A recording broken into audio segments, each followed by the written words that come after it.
3, 2, 1, time. Ooh. Hold on, go forward. It's okay. Reset.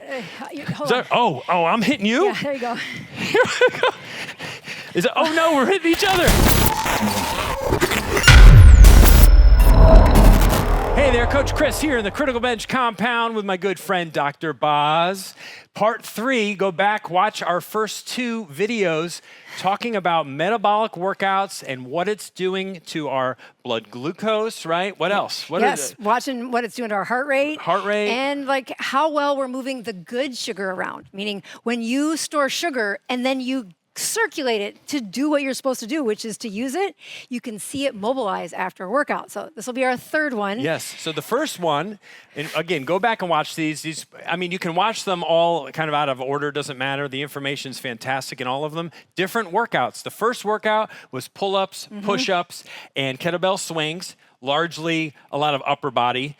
So we had certain results from that one. The second one was largely a lower body or leg workout. We saw different impact on that one.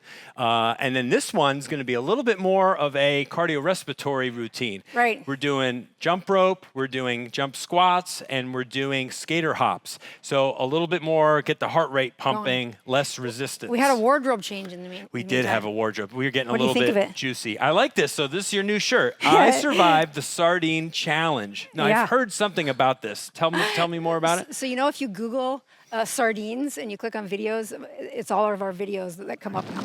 I had somebody in the sardine industry say, do you know that you've changed the market of sardine sales in America? Come on. Really? It's amazing. I'm like, what? So these little cans of sardines. Yeah. When the little metal ones that you get at the store? In oil, not in water. In oil, right. Yep. So when in between sets, we had a great question, which is, what does the blood sugar have to do with your metabolism and have to do with your sleep? And I think there's hardly a better way to answer that than using sardines. So when I take care of, from puberty to the grave, internal medicine. But where the real diseases start to build up is when the place where your body is supposed to repair the best, it's causing disease. And of course, that's why you sleep.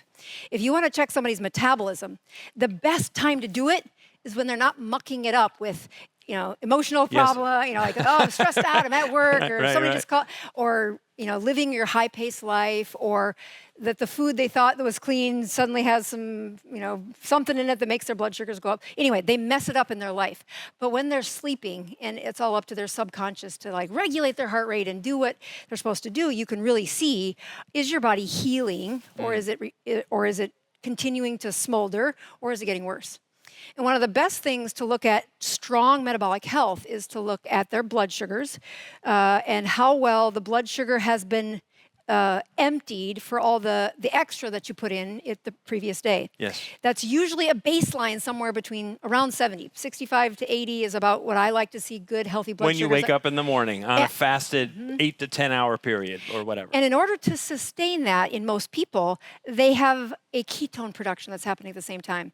So when I look at the 2 points of metabolism, we don't have continuous ketone monitors, but ketones aren't going to drop nearly as fast as what glucose will rise in the morning.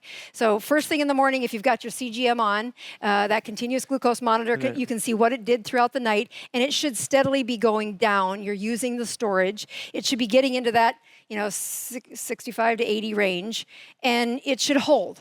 And then the fuel that comes to support that, to buffer it, is a more longer acting fuel called a ketone or fatty acids.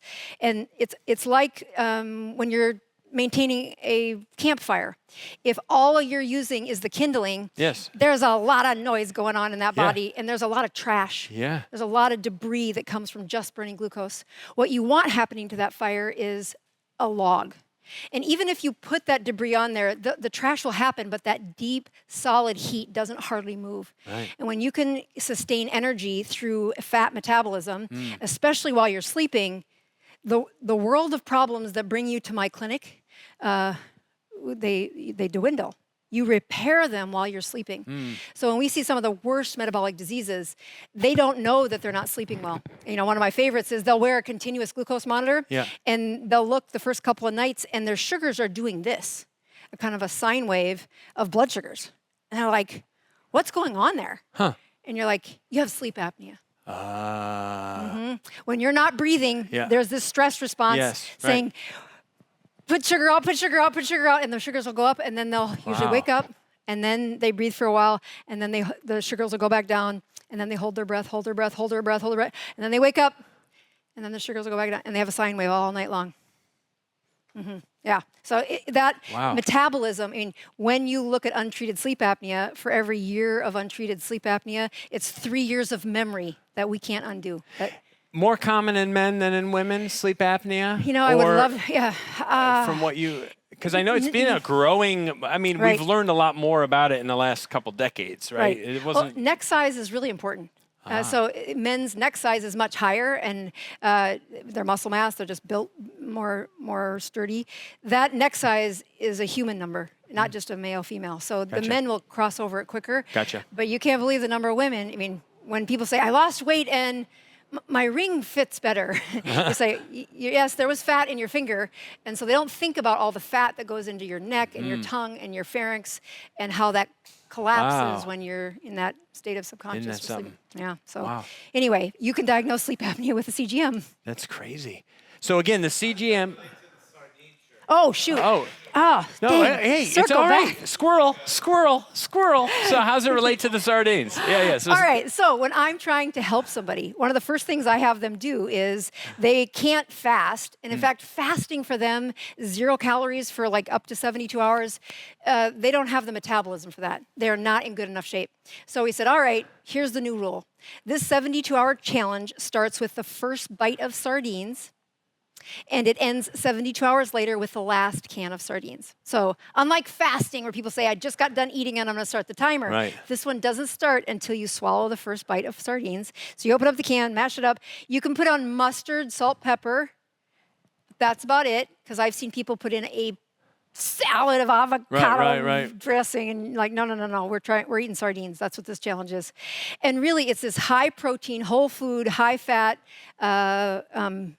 meal in a can. It's really hard to prepare for, cheap, and it is incredible at signaling their brain for satiety, but it fuels them through the most awesome rev or sometimes rescue of their metabolism. And this is 72 hours of only eating these. So if you start on Sunday, you get Monday, you're at 24 hours, Tuesday, you're at 48 hours, and then Wednesday at that 2 o'clock, whenever you started, you're finally at 72 hours. But you have to end the sardine challenge with the last hour being sardines. So again, unlike a fast where you get to the end and then they usually binge, you have to end with a can of sardines. And what you learn is you are full. You are full. Also, they might get the worst smell award, but they don't taste as bad as they smell. Get past the first bite. It's a first world problem. You can do it. That kind of describes me in some ways. Yes. Yeah. Yeah, there you go. It tastes better than I look. Or appear to be. I don't know. Why better oil than water? Right. So we're trying to get the high fat. What most of my patients don't realize is how fearful they are of it. And the fat is very satiating. It's also the word mastication. When you masticate that much protein, you want to be able to absorb it. And the water doesn't do you any favors. You want to put it in fat. And so we're trying to get as much nutrient density out of that bolus of food, putting it in the oil. And I'll tell you, there are many people who are not in shape for that high of fat. So the first can cause diarrhea. They can say, my gallbladder was hurting. I'm like, you'll get over it most of the time. So talk to your doctor. But if the point is your gallbladder is going to respond and say, oh, I want to absorb that fat. Here's the bile you need to do it. And the job of the gallbladder is to squeeze that into the intestines. So if it's not been working because you've been on a low-fat diet, that's a muscle. And just like any muscle that you haven't used in a while, it can hurt when you squeeze it. It'll get better. If you're intrigued by some of this, which I know I'm sure you are, go to Dr. Boz's YouTube channel. Just look Dr. Boz up on YouTube. You'll find her content's amazing. Her channel is growing like rapid fire. So we have a little metabolic workout here. Yeah. Our numbers to start before we get rolling, I'm at 119 right now. Blood glucose. I'm a 103. And you're a 103. So I was up to like a 136 or right. yeah. So it's come down quite a bit here just in the last like 20 minutes or so. And yours is Yeah. starting to come down. Right. You're at 1. Yeah, 103, but I hit 107. I think that's the highest I hit. Maybe it was 109. And my heart rate's pretty low. Yeah, 108, 115. Oh, I'm down to, come on. 146. I'm down to 146, which she runs hot. She runs hot. Dr. Boz runs hot. Okay, so our workout today, we're going to go through 2 times through, pretty much no rest. We are going to first do the squats, the jump squats. Okay. Skater hops. Finish with jump rope. Okay, who's timing the 30 seconds? We could, somebody will. Somebody will time us for 30 seconds for skipping rope when we get to it. So Okay. 10 reps, 30 seconds of skipping rope, repeat. Perfect. And then we'll look back at our numbers and talk a little bit more about what they mean. Okay. Okay, so for the jump squats, we're going down, we're jumping up. We got 10 of these bad boys. Yeah, don't trip. Yeah, well, I don't think we're jumping that high, Steve. Here we go. In 3, 2, 1, down, 1, 3, 5, 6, 8, and 10. Good. So for skater hops, I'll come up a little bit. We're going to go to the right. Okay. So, or you can, I mean, I'll start here? yeah, start there. So first we're going to go over and back. Okay, so we won't count that. Okay. You ready? Ready. So we're going over. 1, 2, 3. Keep in balance. 4, 6, 7, 8, 9, 10. Pretty easy. Then we're getting to 30 seconds of skipping rope. Ready? Somebody time in. 3, 2, 1, time. Ooh. Hold on, go forward. It's okay. Reset. Hold on. Oh, I'm hitting you? Yeah, there you go. Is it, oh no, we're hitting each other. Okay, here. I'll go Here, forward. you go out in front. I'm going to probably are hit you the, gonna- am I going to hit the cage? Let me see. Yep. Damn it. How much room do we need? So if you go here, I won't hit you. Is this okay? And I'll go on this side. There we go. That works. All right, I'm way up. And 3, 2, 1, go. Shoot. That's good. We're not Better? hitting, though. That was... Count it out, Steve.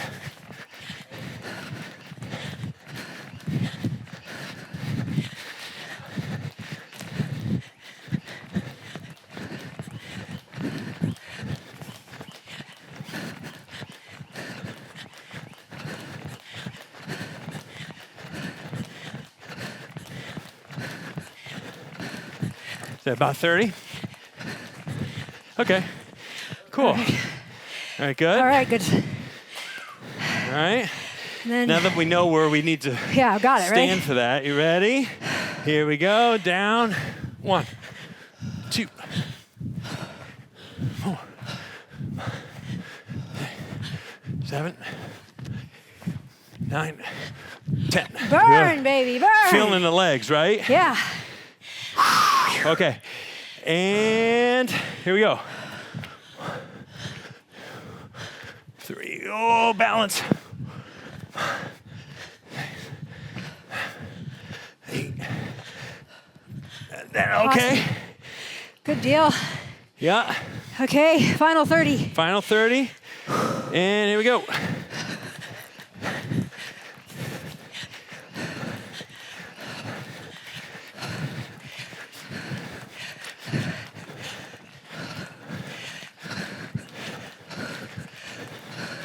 Feeling the calves.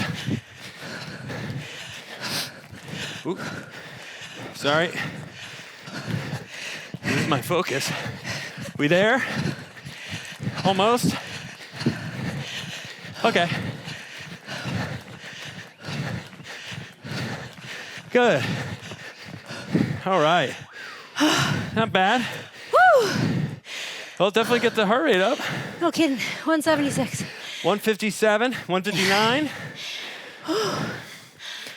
And that wasn't much, like Right? 10, I know. 10, 30 seconds.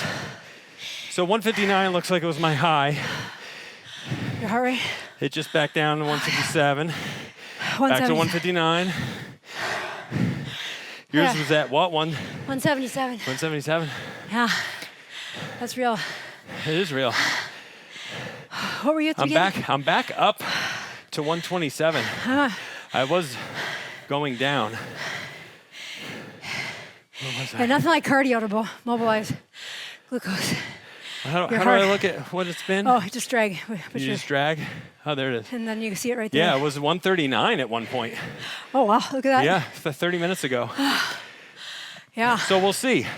It might go up again a little bit, right? Because yeah. my body thinks it needs it. What? So I'm at, how high is your heart rate still? It's down to 149. I'm at 170. So it's coming down. 169. Okay. Okay. I mean, it's hot. Another factor plays into it is the heat. In Florida, heat wave. It's heat wave. This is not an air-conditioned gym. So this sweat is real. We aren't faking ourselves with spritzers in between takes here. It's hot and sweaty and humid out here for sure. So Yeah, So what are we learning about ourselves metabolically if for somebody who didn't watch the first or second video? Right. And they're saying, well, what do these numbers mean? Is this something I need to start doing?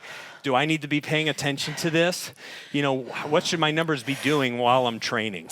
Well, so as we watch these good sugar rises, I think that's the first thing that I like to point out when you look at a CGM during workouts and you say, I get emails saying, I'm trying to lower my A1C, and every time I go for my walk or I sweat, it goes up. my sugars go up. Should I stop doing that? Mm-hmm. I'm like, no, that's the answer. I mean, it's almost like the same answer you get when somebody's saying, I have this sleep problem, and I'm trying to work on these things. I want to rest. Why are you telling me to work out? That same paradox where you're saying, sleep isn't the absence of stimulus.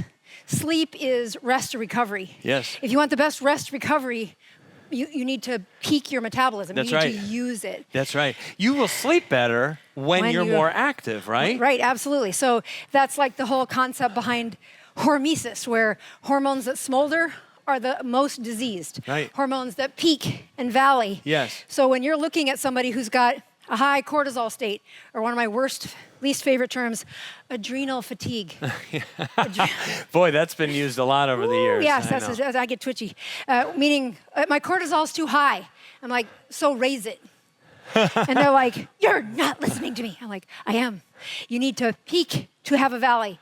And right now, you can't have a valley because you're at this smolder mess. The only way out is to peak, and then you'll peak. I mean, similar things happen when people have insulin resistance, and I tell them to do 72 hours of sardines. And they're like, but I need the glucose. No, you have so much of that around in storage. Yeah, we have a really warped sense, don't we, of what our body has in reserves. Oh, my goodness. We most people don't have a clue. And, they adopt it from like the 1970s saying, you needed this. Well, even in 1970, most of us weren't this metabolically sick. That's right. And a banana before their workout was probably not such a bad idea. But today, I've learned my lesson. Yeah, no more bananas. Those are for children only. I don't know. Post-work, I mean, there is something to be said, obviously, for strategic eating. Yeah, well, and I think when you don't have diseases in that middle-aged years, no problem. When you're lean, you've got more mitochondria than money, then you're doing great. Yep. That person doesn't come to see me. They don't tune into my YouTube channel. Yep. We are the ones who say, you want to know the fastest way to get your blood pressure to go down? Lower your blood sugar in the middle of the night. Get that blood sugar into that 70s and 80s. You won't need blood pressure medicine. That is, I could almost say a guarantee. Wow. Amazing how much people want off their prescription medications, and the first one that the doctor will put on because it's easy, cheap, so much evidence that we are saving lives by lowering that blood pressure that they're all on them. But if you want off of that, it means you got to fix the metabolism under there, and nothing's better than reversing blood pressure medicines because the blood sugar is stable.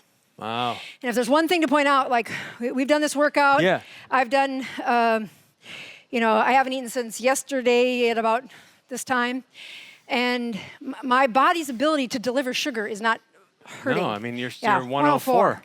That's not hurting. I'm at 126. Right. So, which is about the same as it was, I think. But these CGMs that we're wearing, the G7s, right? Yep, G7s. These are updating every 5 minutes. We're getting in real time what our blood glucose sugar, is. blood glucose, yep. And it's a great way for the patient to learn, because one of the hardest parts about the paradigm that you see happening in America is the healthy people, or the people who are really committed to improving their health, they're not relying on their doctor. Yes. They are really taking control of, hey, it's 2025. Put on the CGM, look at yourself. You're going to care way more about these numbers than your doctor will. And it's so true. The doctor's caring about what disease, what problem is going to land them in the hospital. They get bonused if they keep them out of the hospital. You know, the diseases don't get so terrible. And that you don't want to be in that group. You do not want to fight for that seat. You want to back away from that edge as much as possible.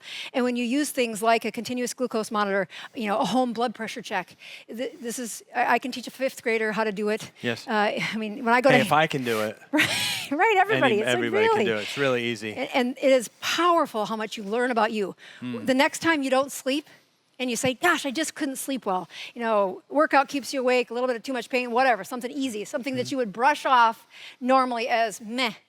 But watch what your blood sugar does the next day. And that disturbed sleep will be the platform that you live on all day, and it's harder. It's harder to do life when that is smoldering too high. I heard a great analogy. I don't know from who or from how long ago I heard this, but it made a lot of sense to me. They compared what sleep does to your body as what a janitor does to a high school. That's great. So when you're gone for the day and the high school is trashed, there's papers everywhere, there's dirt, there's garbage, there's the cafeteria is a disaster, there's classrooms, everything.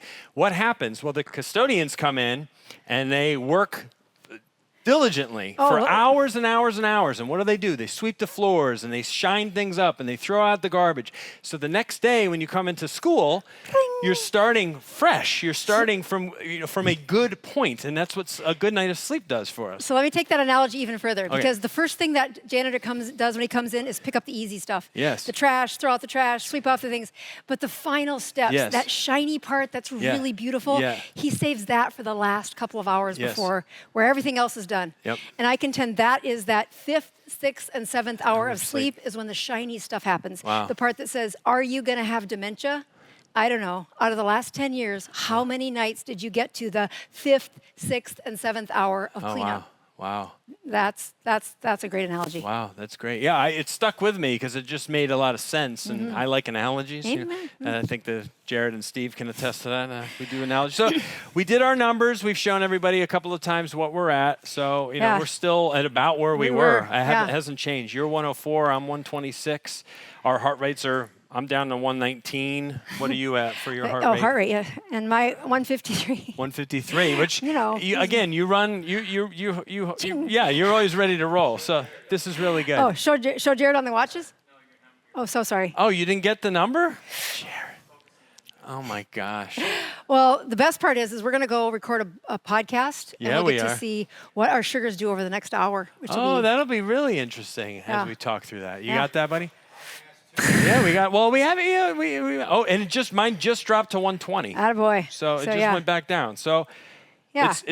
You're what, my body's realizing? Yeah. Well, so you did release, as you know, the big muscle contractions were in the beginning of the first two workouts. That's right. And that's where you got the biggest removal. Yeah. You get into that cardiac, and it's a different, I mean, we did some good muscle movement, but it's really cardiac there. Yeah. And we'd already kind of wiggled those muscles a little. Yes, we did. But we now, so it's not going to be quite as much of a spike, but it'll last. And that's what'll be interesting to watch. Well, my body will be utilizing and burning up a lot of good energy. Right. So I like that. There's more to come. Be sure to go to Dr. Boz's YouTube channel to find out a lot more about, insulin resistance, about ketogenic diet and its impact on your health, especially as we age. I mean, there's so many really great topics that she goes deep on. So, definitely go over there and check that out. Her channel is growing like hotcakes or rapid fire, whatever you want to say. A school of sardines. Yes, it's growing like a school of sardines. Almost 1 million subscribers. Go give her a subscribe and check out some of her great content. And we'll be back here in the Criticalbench compound again really soon.